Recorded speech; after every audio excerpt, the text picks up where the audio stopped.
Bon lundi tout le monde. Les résultats de l'examen de français écrit que doivent passer tous les élèves de 5e secondaire sont en chute libre au Québec. Le taux de réussite a dégringolé dans plusieurs écoles entre 2019 et 2022. Et Marie-Hélène, c'est le cas notamment au Centre de services scolaires du Fleuve et des Lacs. Oui, ce serait près de la moitié des élèves qui ont échoué en 2022, selon des résultats publiés par le journal La Presse aujourd'hui. Il serait passé de 82,9 en 2022 à seulement 50,5 de taux de réussite. Oui, excusez-moi, c'est l'inverse. 82,9 de taux de réussite en 2019 à 50,5 de taux de réussite en 2022. Et pour expliquer cette baisse, la pandémie est entre autres pointée du doigt en raison des mesures sanitaires imposées. L'épreuve a été annulée 2 années de suite et l'apprentissage des élèves a souffert compte tenu des hauts taux d'absentéisme et des cours donnés à distance. Aussi, certains centres de services scolaires font exception à la tendance québécoise et c'est le cas du centre de services scolaires Kamouraska-Rivière-du-Loup où non seulement le taux de réussite n'est pas en chute libre, mais il est à la hausse. Il est passé de 83 en 2019 à 87 en 2022. On peut également mentionner que l'importance donnée à l'épreuve uniforme de français du ministère a été revue à la baisse, alors que l'épreuve comptait pour 50 de la note en 2019. Sa pondération a été diminuée à 20 en 2022.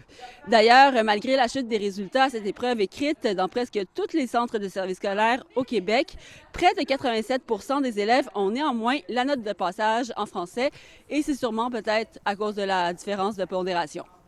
Merci beaucoup, Marie-Hélène. Merci. Edmundston serait la meilleure place pour vivre au Canada. Un top 10 a été publié récemment pour comparer plusieurs endroits au pays. Et la ville du nord-ouest du Nouveau-Brunswick se retrouve en tête de ce classement. Mylène, dites-nous quels sont les critères de ce palmarès.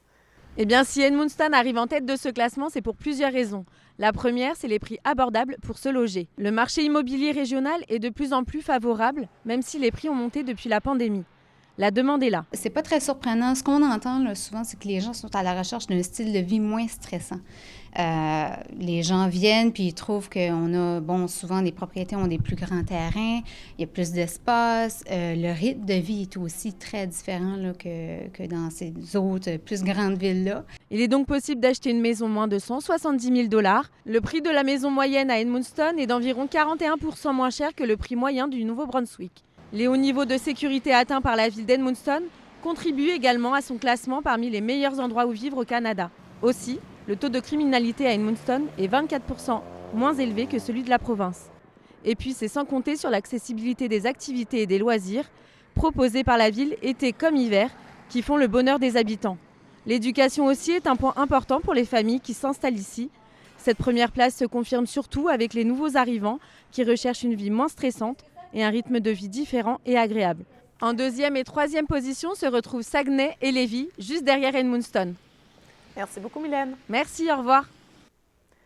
Le promoteur du Géolagon soutient qu'une nouvelle étude valide ses analyses préliminaires antérieures. Louis Massicotte a rendu public 2 études au cours des dernières semaines et aujourd'hui, il affirme qu'une nouvelle évaluation réalisée par 3 ingénieurs indépendants met un terme aux doutes possibles en termes de faisabilité. Les résultats confirmeraient aussi que son projet peut atteindre la carboneutralité le jour de son ouverture. Toutefois, le document qui comporterait 84 pages ne peut être rendu public étant donné qu'il contiendrait des secrets commerciaux. Toujours dans Charlevoix, l'hiver qui semble enfin installé depuis quelques semaines, la neige et les températures froides se sont fait attendre en décembre, ce qui a eu des conséquences, bien sûr, pour l'industrie touristique. Et Jérôme, certains hôteliers qui ont remarqué une arrivée plus tardive des touristes. Oui, la bonne nouvelle, c'est que c'est reparti depuis quelques semaines et en fait depuis le début de 2023 dans la région. Un hôtelier de Charlevoix m'indiquait que la saison hivernale est partie très lentement cette année. Beaucoup d'entre eux misent sur l'industrie de la motoneige qui a été durement affectée par les conditions météorologiques. La situation économique est aussi une des raisons, selon lui, qui explique le taux d'occupation un peu plus faible en décembre pour son établissement. Les propos du DG de Tourisme Charlevoix, Michel Dion. Au niveau de la chute de neige, ça se fait quand même encore un petit peu tardif. Il y a certains établissements d'hôteliers qui nous ont dit qu'ils avaient ressenti cet effet-là là, des gens qui étaient un peu plus tardifs à arriver peut-être que d'habitude. Oui, et pour les stations de ski maintenant, Catherine, on aurait aimé avoir plus de neige, évidemment, mais on demeure satisfait des résultats enregistrés jusqu'à présent. Ils ont soutenu à M. Dion que certaines journées durant les vacances des fêtes ont atteint des sommets en termes d'achalandage. Nous avons également fait le tour des boutiques qui accueillent normalement les visiteurs à l'hiver. Ça varie beaucoup, mais on m'a indiqué que ça ressemble aux années précédentes. M. Dion s'attend à une bonne fin de saison touristique. Nous pourrons l'entendre et également différents intervenants de l'industrie dans mon reportage complet ce soir. Merci beaucoup, Jérôme. Au revoir. Les membres du comité Mes soins restent ici ont tenu une première rencontre avec le nouveau gestionnaire local des installations de santé au Kamouraska. Pascal Lamarre, on vous le rappelle, qui a été nommé récemment directeur adjoint exécutif, relève directement du PDG du CIUS du Bas-Saint-Laurent. Et Mes soins restent ici, eh bien, se disent heureux de constater que sa revendication visant à ramener une forme de gestion locale imputable a finalement été entendue. Même s'il ne s'agit pas d'une solution miracle, le comité espère que Pascal Lamarre sera en mesure d'aider à résoudre plus rapidement les situations problématiques observées dans la région du Kamouraska.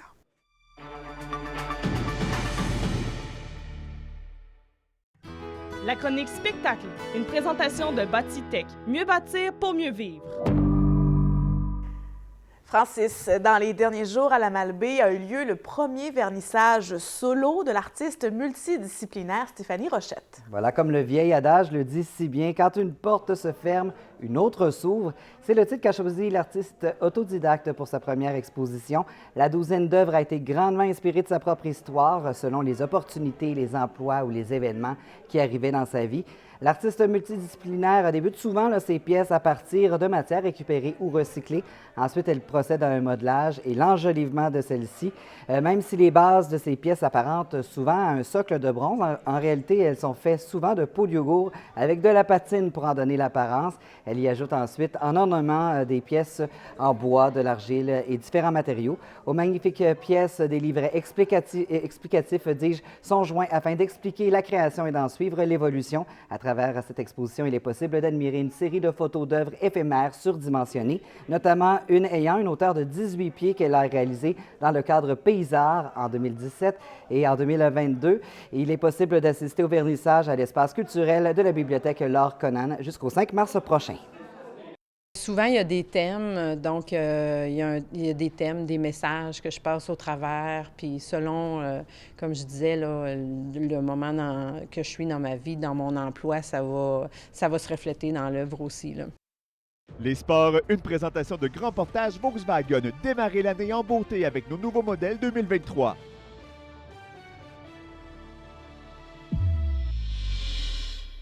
Pour la première fois, Rivière-du-Loup a accueilli du hockey féminin professionnel de haut niveau avec la présence de la Force de Montréal pour 2 matchs en fin de semaine. La Force a perdu samedi contre le Pride de Boston au compte de 5-0 avant de gagner 2-1 en prolongation hier. L'organisation montréalaise a été épatée par la réponse des gens de Rivière-du-Loup et par l'ambiance dans les estrades. Le président a d'ailleurs confirmé qu'il voulait que la Force soit de retour l'an prochain en Sol Louper-et-Bois pour la présentation d'un match. Pour être honnête, ici, ça a été le meilleur accueil jusqu'à date. Il y avait Verdun qui était difficile à battre. Ici, je pense qu'on a eu un peu plus de partisans que Verdun. Le fait d'être vraiment entouré, que les gens soient proches de nous dans les estrades, on l'a senti. Dès qu'on finit la saison, ma priorité, c'est qu'on trouve une date pour Rivière-du-Loup. Puis je veux que ça devienne une tradition. À chaque année, notre spécial cabane à sucre à Rivière-du-Loup, s'il y a une garantie cette année, c'est qu'on revient l'année prochaine. Les 3L n'ont pas connu le week-end espéré avec 2 défaites et 10 buts accordés. Vendredi, ils ont été blanchis à Thetford contre l'Assurantia au compte de 4-0. Il s'agit d'un premier revers cette saison pour Rivière-du-Loup contre les champions en titre. Et samedi soir, ils ont effectué une remontée en 3e période avec 3 buts sans riposte avant de s'incliner 6-4 contre les Marquis de Jonquière au Centre Prométhèque devant près de 1200 personnes. Une occasion en or s'est présentée aux locaux avec un avantage numérique de 4 minutes. Mais Rivière-du-Loup n'a pas saisi cette opportunité pour créer l'égalité. On s'est parlé après à 2, on s'est dit on va en chercher un à la fois, on ne sait jamais. On ne sentait pas que c'était une game de 5-1, honnêtement. Je pense qu'ils ont été opportunistes, ces chances qu'ils ont eues. Dernièrement, on a eu un petit peu plus de difficultés offensivement, puis durant le match, première période, deuxième période, il y a des moments clés où on a eu des chances majeures. Et des jeunes patineurs du Bassin-Laurent ont eu l'occasion aussi de vivre une expérience unique sur la glace samedi. 8 équipes de la région et plus de 120 hockeyeurs ont participé à la 2e édition de la Classique hivernale présentée sur la patinoire extérieure couverte de Saint-Alexandre de Kamouraska. Des souvenirs inoubliables pour ces joueurs, les équipes de Rivière-du-Loup, du Témiscouata et du Kamouraska. La météo, une présentation d'Accent Meubles Déco Centre Levasseur.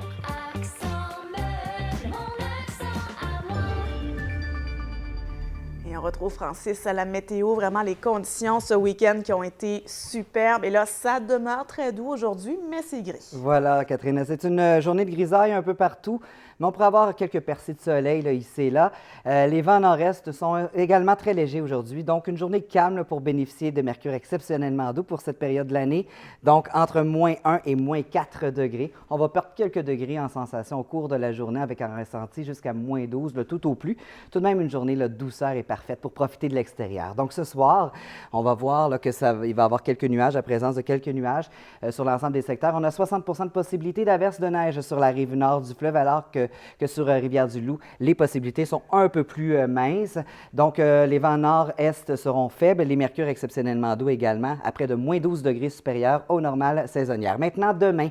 Alors, demain, on va voir, il va y avoir quelques percées de soleil à certains endroits, mais la masse nuageuse va prendre vite le contrôle sur Rivière-du-Loup, alors qu'on prévoit de la neige sur les autres secteurs. C'est 60 de possibilités sur Charlevoix, alors que sur Edmundston, bien, ce sera généralement nuageux. Je verrai évidemment là, des prévisions à long terme pour vous lors du bulletin de ce soir, mais ce que je peux vous dire, c'est qu'il y a un système qui s'en vient dès jeudi avec de la neige. Ensuite, on va retrouver le soleil. Maintenant, sur Charlevoix, c'est le même système qui s'installe dès mercredi soir. Et pour terminer, maintenant, sur Edmundston, la même chose pour vous aussi. Samedi, il y a des possibilités également d'averses de neige, mais quand même, tout de même, ce système va être très chargé en humidité. Il provient du Colorado. Alors, on prévoit là, jusqu'à 30 cm, Catherine.